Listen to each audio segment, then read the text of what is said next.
बिहार के एक ऐसे युवा हैं जो बीटेक करके बिहार में खुद का कंपनी खड़ा कर दी। मिठाई दुकान में जो भी मिठाई बनता है सर, वो सारा एक मशीन हमारा बना के तैयार कर दे। कलाकंद हो गया, काजू बर्फी हो गया, रसगुल्ला हो गया, हम लोग स्टीम से रिलेटेड जो मशीन होता है वो हम लोग मैन्युफैक्चर करते हैं। ये अब तक 500 से ज्यादा लोगों को बिहार में रोजगार दे चुके हैं। ये है हमारा रिसाइकिल स्टीम बॉयलर। इसका जो कैपेसिटी है 400 kg पर आवर का स्टीम जनरेट करता है। और इसको बॉयलर इसलिए लगाया जाता है क्योंकि इसमें ईंधन का खपत जो होता है बहुत कम होता है। ऑटोमेटिक कढ़ाई में सर आपका बर्फी का काम हो जाएगा, पेड़ा का काम हो जाएगा। ये ऑटोमेटिक कढ़ाई में पनीर का काम हो जाएगा, खोआ का काम हो जाएगा। सर इसको मैनुअल रसगुल्ला कढ़ाई बोलते हैं सर। एक दिन में इससे कितना रसगुल्ला बन जाएगा? इसमें जो है रसगुल्ला एक बार में 400 पीस रसगुल्ला बनता है। हर दिन इस मशीन को लगा के एक दिन में कितना कमाया जा सकता है? तो वो अराउंड हर दिन लेके चली तो हर दिन सर 30 से 40 हज़ार के करीब। देखिए, जो लोग ये बात कहते हैं कि बिहारी लोग सिर्फ बिहार से बाहर जाके मजदूरी ही कर सकते हैं, वैसे लोग को हम बिहार के एक ऐसे व्यक्ति से मिलाने जा रहे हैं। बिहार के एक ऐसे युवा हैं जो बीटेक करके बिहार में खुद का कंपनी खड़ा कर दिए। और यही नहीं, अब तक 500 से ज़्यादा लोगों को बिहार में रोजगार दे चुके हैं। इनके बारे में बात किया जाए तो बिहार के आरा में इनका खुद का कंपनी है।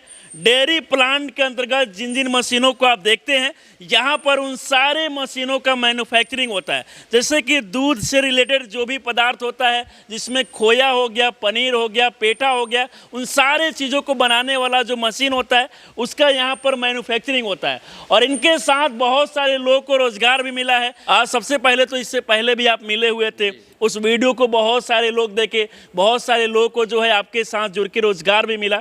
हमारे साथ एक बार फिर से जुड़े हैं, बहुत बहुत स्वागत है आपका। धन्यवाद, थैंक यू। नाम बता दीजिए सबसे बादल पहले। तिवारी नाम हुआ हमारा। अच्छा, आप रहने वाले कहाँ के हैं? आरा के न प्रॉपर। आरा के ही रहने वाले हैं। तो पढ़ाई लिखाई कहाँ तक की? सर हम लोग पढ़ाई हम जो किए थे बीटेक मैकेनिकल इंजीनियरिंग किए थे कुरुक्षेत्र यूनिवर्सिटी से। अच्छा, हाँ। मतलब बीटेक से जो है पढ़ाई किया, बीटेक की? जी बीटेक तो किए। बीटेक करने के बाद आप चाहते तो अच्छा खासा पैसा कमा सकते थे नौकरी करके, फिर ये बिजनेस क्यों किए आप? नहीं, जॉब भी किए सर, जॉब भी किए। जॉब करने के बाद थोड़ा सा फिर उसके बाद हमारा उसमें इंटरेस्ट नहीं हुआ तो फिर हम लोग यहाँ पे शिफ्ट मतलब किया। पहले आप जॉब किए और उसके बाद उसमें इंटरेस्ट नहीं हुआ तो ये खुद का बिजनेस स्टार्ट किया? हाँ जी तो सर। पहले जो आप जॉब किए वहाँ पर कितना सैलरी था आपका? अराउंड 35 to 40,000 था। अच्छा, मतलब जी। वहीं 35 से 40 हज़ार का आप नौकरी कर रहे हैं? जी जी जी। और उसके बाद आज बिहार में खुद का कंपनी खोले हैं। तो कंपनी के बताइए कि क्या कंपनी है आपका? कंपनी के अंतर्गत किन किन मशीनों का मैन्युफैक्चरिंग होता है? देखिए सर, हमारा जो कंपनी है, कंपनी का नाम सरस्वती रिलायबल इंजीनियरिंग है। हम लोग स्टीम से रिलेटेड जो मशीन होता है, स्टीम रिसाइकिल स्टीम बॉयलर होता है, वो हम लोग मैन्युफैक्चर करते हैं। ये बॉयलर को हम लोग बेसिकली अभी जो दे रहे हैं, हम लोग दे रहे हैं डेयरी में। अच्छा, इससे डेयरी से रिलेटेड आपका जो भी है, दूध का जो भी चीज़ आपका प्रोडक्शन होता है इस मशीन से हो जाएगा। डेयरी प्लांट का जो मशीनें देखने को मिलता है आपके पास, वो सारा मशीन है? हाँ, इस और सारी मशीनों का मैन्युफैक्चरिंग कहाँ आपके यहाँ होता है कि कहीं बाहर? नहीं, यहीं पे मैन्युफैक्चरिंग होता है, आरा में मैन्युफैक्चरिंग। बिहार के आरा में ही इतने सारा ये बड़ा बड़ा मशीन बनता है? हाँ जी सर। आज सोचिए कि इससे पहले अगर गांव के लोगों को जो है डेयरी का कहीं ना कहीं बिजनेस करना होता है, डेयरी का प्लांट लगाना होता है, तो उनको बिहार से बाहर जाना पड़ रहा था, क्योंकि बिहार में उतना अच्छा जो है कोई बड़ा कंपनी नहीं मिला था। लेकिन देखिए, आरा में जो है ये खुद का प्लांट कंपनी खोले हैं। और यहाँ पर देखिए, एक बार चाहेंगे पूरा तस्वीर को दिखाइए। यहाँ पर बहुत सारे लोग मजदूर हैं, इंजीनियर है जो यहाँ पर खुद मशीन बनाते हैं। जी जी आपके अंतर्गत में? हाँ जी सर। अच्छा, तो कौन कौन सा मशीन है इसमें? ये रिसाइकिल स्टीम बॉयलर है हमारे पास, फिर अलग अलग कढ़ाई है, केटल है, ऑटोमेटिक कढ़ाई है, मैनुअल कढ़ाई है। मैनुअल में अलग अलग साइज़ का हमारे पास वो कढ़ाई है। पेठा कढ़ाई है, पेठा मशीन है, पेठा बनाने के लिए, मुरब्बा पेठा बनाने के लिए। आगरा आप चाहते तो बिहार से बाहर जाके भी कंपनी डाल सकते थे, लेकिन अपना बिहार में ही डाले। हाँ सर, क्योंकि देखिए यहाँ बिहार में डालने का मेन पर्पस ये था, एक तो हमारा हम बिहार के ही है, नेटिव प्लेस हमारा बिहार ही हुआ। और बाहर तो हम लोग कहते हैं ना ये बात कि बिहारी लोग सिर्फ बाहर जाके मजदूरी कर सकते हैं, बिहार में कुछ नहीं कर सकते हैं। हाँ, कहने वाले तो सर कहते ही हैं कि यह है, लेकिन हम लोग शुरुआत कर रहे हैं धीरे धीरे यहाँ पर बिहार अभी में। तक कितने सारे लोग आपके साथ जुड़े हुए हैं? सर हम लोग का अभी तक हमारे जो कस्टमर है, हमारे मोर देन 500 कस्टमर को हम लोग ये डेयरी 500 लोग लगभग जुड़ चुके हैं आपके पास में। देखिए, यहाँ पर बहुत सारी आपको मशीनें देखने को मिलेगी, बॉयलर अलग अलग देखा जा रहा है। हम जरा चाहेंगे जैसे कि आसान भाषा में अगर लोगों को समझाया जाए तो दूध, पेठा, पनीर, खोया, ये जितना पदार्थ देखा जाता है ये सब कुछ इसी मशीन से? जी, इसी में मिठाई दुकान में जो भी मिठाई बनता है सर, वो सारा एक मशीन हमारा बना के तैयार कर देगा। एक मशीन अनेकों मिठाई, कौन कौन सा मिठाई बनता है इससे? कलाकंद हो गया, काजू बर्फी हो गया, रसगुल्ला हो गया, डोडा बर्फी हो गया, जितना दूध का मिठाई है सर, सारा मिठाई सारा कुछ एक मशीन से बन जाएगा। आगे भी बातचीत करेंगे, मशीन को भी दिखाएंगे चला के, लेकिन सबसे पहले चाहेंगे बताइए ये कौन कौन सी मशीनें हैं? ये है हमारा रिसाइकिल स्टीम बॉयलर। इसका जो कैपेसिटी है 400 केजी पर आवर का स्टीम जनरेट करता है। अच्छा, 400 केजी पर आवर का स्टीम जनरेट करेगा। ये जो बॉयलर है 4 कढ़ाई आपका एक साथ ही 4 का। इसमें अगर चाहा जाए तो एक साथ 4 कढ़ाई को ऐड किया जा सकता है। हाँ, एक साथ चलेगा वो। अच्छा, और बॉयलर बताइए कौन कौन सा बॉयलर है? आइए। ये जैसे कि देखा गया कि इसका थोड़ा सा साइज बाकी से थोड़ा बड़ा दिख रहा है। हाँ जी, इसका ये capacity बड़ा बहुत ज़्यादा है। हाँ, ये 200 केजी का है। अभी ये बन के तैयार अभी नहीं हुआ, अभी बन रहा है। ये 200 केजी पर आवर का स्टीम जनरेट करेगा ये। और ये जो है आपका 2 कढ़ाई आपका एक साथ में ये चला। इसमें 2 कढ़ाई इंक्लूड किया जा सकता है। जी सर, 2। इससे कितना कुछ मटेरियल तैयार होगा? देखिए, जो एक कढ़ाई होता है आपका 1 घंटे में 60 लीटर दूध का आपका खोआ बनाता है। मावा खोआ ये 1 घंटे में बनाता है। 2 कढ़ाई हो गया मतलब आपका 120 लीटर दूध का ये आपका खोआ पूरे दिन में कितना बन सकता है? अब जितना वर्किंग अगर बॉयलर से सिर्फ खोया ही बन सकता है कि इससे पनीर, पेठा, रसगुल्ला सब कुछ बन सकता है सर, सारा बन सकता है। मशीन एक है लेकिन काम इससे अनेकों। सारा हो जाएगा, जितना मिठाई दुकान में देखा जाता है सब कुछ इससे बन जाएगा। सारा कुछ बन जाएगा। देखिए हाँ, और इसको बॉयलर इसलिए लगाया जाता है क्योंकि इसमें ईंधन का खपत जो होता है बहुत कम होता है। गैस और जो डीजल जो भट्टी आता है उसके कंपैरिजन में इसका जो कंजम्पशन है, फ्यूल कंजम्पशन 1/4 से भी कम है, 1/4 से भी कम आता है। मतलब ये बिजली से नहीं चलेगा? बिजली से नहीं चलेगा सर, ये बिजली कोयला लकड़ी आप कीजिए, यहाँ से आपका स्टीम जाएगा, स्टीम पाइप से होते हुए कढ़ाई में जाएगा। ये बताइए कि इससे बचत कितना होता है? इससे आपका जो बचत है 1/4 आएगा। अगर मान लीजिए आपका 5,000 रुपये का अगर आपका डेली का है, डेली का अगर गैस और डीजल आप मशीन यूज़ कर रहे हैं तो इसमें 1000 से 800 के बीच में आपका ये वो आएगा। मतलब लेके चलिए कि आपका डेली का इसमें अगर आपका अनुमान लगा रहे तो 4000 के करीब आपका बचत है। तो महीने का आप देख लीजिए, एक 4000 एक दिन का बचत, दिन का बचत है सर। महीने का तो काफी हो जाएगा। 1,20,000 हो गया सर। जी जी सर, इसको सेटअप करने के लिए हमारे पास यहाँ पे जहाँ साइट पे जाता है वहाँ पे हम लोग सेफ्टी वाल्व लगेगा, प्रेशर गेज लगता है, गेज ग्लास लगता है। गेज ग्लास से आपको वाटर लेवल दिखाएगा। सेफ्टी वाल्व आपका बॉयलर का सेफ्टी के लिए रहता है कि एक्सेस जहाँ पे प्रेशर हो जाएगा, बॉयलर के अंदर स्टीम ज़्यादा हो गया तो वो रिलीज करने के लिए सेफ्टी वाल्व रहता है। जैसे प्रेशर कुकर में होता है, क्या होता है, जैसे प्रेशर को स्टीम ज़्यादा हुआ तो उसका जो सीटी है निकाल देगा, अपने आप निकल जाएगा। तो वो सेफ्टी वाल्व, इसमें प्रेशर गेज भी रहता है। प्रेशर गेज मतलब आपको प्रेशर इंडिकेट करते रहेगा कि सारा कुछ दिखेगा कि आपका 70 केजी पर आवर के स्टीम पे चल रहा है कि कितना पे आपका प्रेशर पे चल रहा है, वो सब प्रेशर इंडिकेट कर।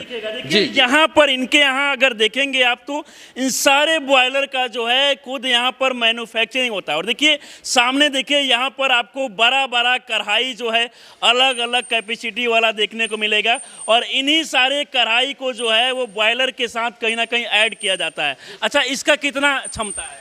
सर इसको मैनुअल रसगुल्ला कढ़ाई बोलते हैं सर। मैनुअल रसगुल्ला कढ़ाई, इसका टोटल कैपेसिटी है 200 लीटर इसका कैपेसिटी है इसमें। अच्छा, इसका 200 लीटर? हाँ, 200। एक दिन में इससे कितना रसगुल्ला बन जाएगा? इसमें जो है रसगुल्ला एक बार में 400 पीस रसगुल्ला बनता है। एक बार में 400 पीस रसगुल्ला बनता है। पूरे दिन में कितना बन जाएगा? 8 घंटे, जैसे आपको आधा घंटे में ये आपको तैयार कर देगा, 400 पीस आपको तैयार कर देता है। ये ऑटोमेटिक कढ़ाई? ऑटोमेटिक कढ़ाई, इसमें हाथ से नहीं चलाना है? हाथ से नहीं, ऑटोमेटिक ये चलेगा। हाँ, ये ब्लेड वाला कढ़ाई, ऑटोमेटिक ब्लेड वाला सिस्टम है हमारे पास। दोनों का क्षमता सेम ही है क्या? नहीं, इसका 120 लीटर इसका कैपेसिटी है और ये आपका ऑटोमेटिक है, वो भी ऑटोमेटिक है सर। तो ये एक साथ देखा जा रहा है कितना कढ़ाई को ऐड किया गया है एक बॉयलर के साथ में? सर ये आप जो बॉयलर का कैपेसिटी के हिसाब से ही हम लोग ऐड करते हैं। अभी तो हम लोग बस इसका डेमो के लिए बस ऐसे चला रखे, डायरेक्ट बॉयलर से डेमो कनेक्शन के लिए आप चला के बता रहे हैं। अगर लोग को प्लांट लगाना होगा तो प्रॉपर जो है कैसे इसको सेटअप किया जाएगा बॉयलर, ये सब कुछ आप बताएंगे? जी जी, हम लोग सेटअप खुद करवा के खुद आते हैं। ऑटोमेटिक कढ़ाई में सर आपका बर्फी का काम हो जाएगा, पेड़ा का काम हो जाएगा, ये ऑटोमेटिक कढ़ाई में पनीर का काम हो जाएगा, खोआ का काम हो जाएगा, सारा इसमें आपका ये काम हो जाएगा। एक भले दिख रहा है लेकिन काम इससे अनेकों। जी हाँ, और जो लेबर कॉस्ट लगता था सर हाथ से चलाने में, वो सब कुछ नहीं। खोआ भूनने में बहुत समय लगता था, वो नहीं, अपने आप ये तैयार कर देगा और अपने आप इसको टिल्ट करके फिर हम लोग झुका के उतार लेते हैं। झुका के उतार लेते हैं। हाँ। पानी का भी बचत होता है क्या? जी, इसमें पानी जो होता है, रिसाइकिल स्टीम बॉयलर है तो इसमें बार बार हमारे वाले बॉयलर में बार बार पानी नहीं चढ़ाना पड़ता है। जो बॉयलर आपका स्टीम बनाया है, स्टीम से कढ़ाई गर्म हुआ, फिर सेम स्टीम कंडेंस करके पानी में बदल के रिटर्न लाइन से वापस चले जाता है बॉयलर में। तो हम लोग एक ही ऊर्जा को, एक ही एनर्जी को पानी से भाप से पानी को रीयूज करके यूज, दोबारा पानी नहीं डालना, नहीं बार बार इसमें नहीं डालना पड़ता है। देखिए मशीन का फ़ायदा ये है, सबसे बड़ा आपका ईंधन बचाएगा, समय बचाएगा, लेबर कॉस्ट बचाएगा। दूसरा इसमें और क्या होता है कि जैसे गर्मी में फ्लेम जो निकलता है ना, गैस और डीजल वाले भट्टी से फ्लेम निकलता है, तो आसपास आदमी सराउंडिंग में काम नहीं कर सकता, इतना गर्मी होता है। इसमें आपका जो स्टीम आ रहा है, कढ़ाई के नीचे एक और डिश लगा हुआ है, ये कढ़ाई के नीचे जो डिश लगा, इसमें स्टीम आता है और इसी से वापस रिटर्न होके चला जाता है। तो कढ़ाई के बगल में भी कोई जो है स्टाफ है, लेबर है, बगल में भी बैठ के अपना काम कर सकता है। नॉर्मल रूम टेम्परेचर रहेगा, कोई फ्लेम इसमें। हर दिन इस मशीन को लगा के एक दिन में कितना कमाया जा सकता है? तो वो अराउंड हर दिन लेके चले तो हर दिन सर 30 से 40 हज़ार के करीब। आप एक बॉयलर से हमारा 20 कढ़ाई आप चला सकते हैं। जो हम आपको 30-40 हज़ार बताए, वो तो आपका एक दिन में करीब आपका 2 लाख 3 लाख रुपया भी आपका 2 लाख 3 हाँ, आपका जितना आपका प्रोडक्शन होगा, इंक्रीज होगा, जितना आपका वो होगा, उस हिसाब से आपका यहाँ सिर्फ बिहार के लोग आते हैं कि बिहार से बाहर से भी लोग? नहीं, हम लोग ऑल ओवर इंडिया हम लोग वो सप्लाई किए हुए हैं। महाराष्ट्र में भी किए हैं, कर्नाटक में भी किए हैं, बंगाल में भी किए हैं, आसाम में भी किए हैं, ऑल ओवर इंडिया किया हुआ है। ऐसा हुआ कि आपके पास लोग आके मशीन को लिए, उसके बाद मशीन खराब हो गया बीच में, तो फिर इसकी क्या वारंटी गारंटी है? सर हम लोग वारंटी देते, 2 साल की हमारा वारंटी रहती है कंपनी के तरफ से। अगर कुछ भी बॉयलर में, कढ़ाई में कुछ भी होता है तो वो करते हैं। लेकिन फिर भी ये आपको बता दें कि देखिए टोटली मैकेनिकल डिवाइस है, जो बॉयलर हो गया, कढ़ाई हो गया, मैकेनिकल, कोई ज़्यादा इसमें इलेक्ट्रिकल डिवाइस है नहीं। तो इसमें फॉल्ट आना बहुत ही रेयर चांस है कि इसमें कोई फॉल्ट आएगा। वैसे भी हम लोग 2 साल का हम लोग इस पे वारंटी देते हैं कंपनी। 2 साल का वारंटी है? हाँ। और कहीं भी ऑल ओवर इंडिया कहीं भी अगर कुछ खराबी होता है, हमारे आदमी सब है, हमारे स्टाफ मेंबर है, सपोर्टिंग स्टाफ है, सब लोग वहाँ पे जाके हम लोग वो करते हैं। बाकी देखिए बिहार के आरा में इनका खुद का कंपनी है, जहाँ पर देखिए दूध से रिलेटेड जो लोग भी बिजनेस करते हैं, उसमें जो भी मशीनें होता है, इन सारे मशीनों का यहाँ पर मैन्युफैक्चरिंग होता है। सर ये मैनुअल कढ़ाई है, 32 इंच मैनुअल कढ़ाई है। इसका टोटल वॉल्यूम 80 लीटर 80 लीटर का है। 80 लीटर का टोटल इसका वॉल्यूम है सर। अच्छा, और इसमें क्या क्या है? और इसमें एक और हमारे पास एक और साइज़ है मैनुअल में सर 3 साइज़ है हमारे पास। वो जो आपको हम पहले दिखाए, ये 42 इंच 42 इंच वाला मैनुअल, 42 इंच का मैनुअल कढ़ाई है, रसगुल्ला कढ़ाई इसको बोलते हैं सर। अच्छा। उससे छोटा है हमारे पास 32 इंच का, ये 32 इंच का सारा कढ़ाई सर हमारा SS 304 का। तो मैनुअल वाला जो मशीन होता है वो कैसे काम करेगा? इसमें लोग कैसे रसगुल्ला, पेठा, पनीर कैसे सर रसगुल्ला मैनुअल में ही बनता है, ऑटोमेटिक में रसगुल्ला घूमेगा तो रसगुल्ला बनेगा नहीं सर। तो रसगुल्ला हो गया, गुलाब जामुन हो गया, वो इसी से बनेगा। तो चलिए, बाकी अगर आप लोग भी चाहते हैं, बिजनेस करना चाहते हैं, तो इनसे मोबाइल नंबर आपको देखने को मिलेगा। नंबर के माध्यम से जुड़ के आप लोग विशेष जानकारी ले सकते हैं।